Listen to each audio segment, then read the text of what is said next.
Guys, so spark plug naman tayo. Halos lahat ng parts na papalitan natin stock. Pero ito, spark plug, tatry ko to. X-Line Racing Brisk. So yan yung model, kung gusto nyo makita. Core 10-X9. Dito tayo. So dito sa ibabaw ng spark plug, meron siya parang retainer. Hindi ko alam kung nakikita niya, pero yan. In-hold nyo yung dalawang. Kasi natin yan. Size 8. Size 8 siya.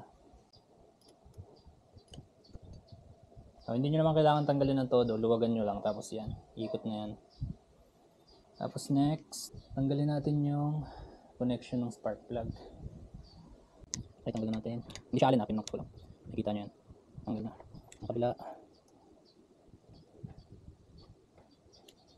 Alright. Next, hilahin natin ito pataas. Yawn. Yan, sipat na natin siya. Huwag na. So, yan.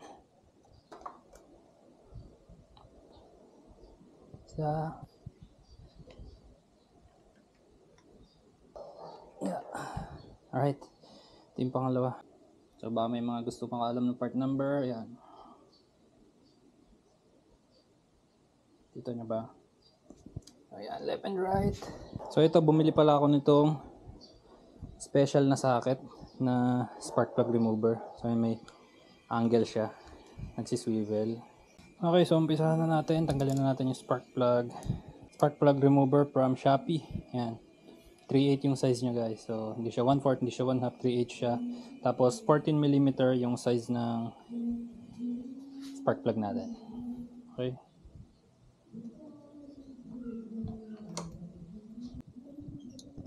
Right.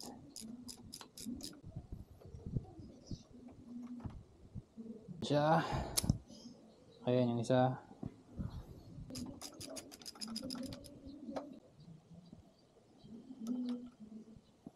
So ito yung dalawa nating stock na spark plug. So baka may mga magtatanong din anong part number nito. Yan. Bravo November 8, Romeo Tango India, BN8 RT1 or RTI. Tabi natin dito sa bago nating spark plug. Same naman sila. Alright. So, Core 10X9. Brisk X-Line.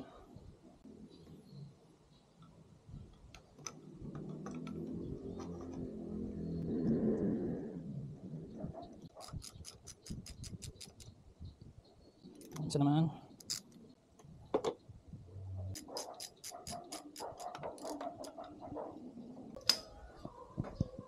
Balik na natin siya. So siguraduhin nyo lang lapat na lapat siya ulit.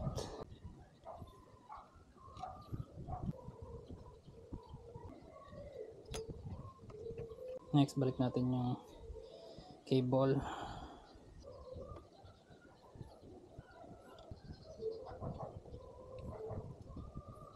So yun guys, ganun lang magpalit ng spark plug. Kailangan nyo lang ng special tool na yon, yung spark plug removal na nagsiswivel. Kasi nga medyo offset yung pagpasok ng remover natin dito. So 3/8 size, 14 size, yun yung kailangan nyo. So yun guys, thank you for watching. Hindi ko napapakita kung paano ko ibabalik yung tangke. Hindi ko sure kung mapakita ko pa. Pero yun yung tamang pagpalit na spark plug. So yun, abangan nyo. Next video natin, dito tayo sa steering bearing. Alright.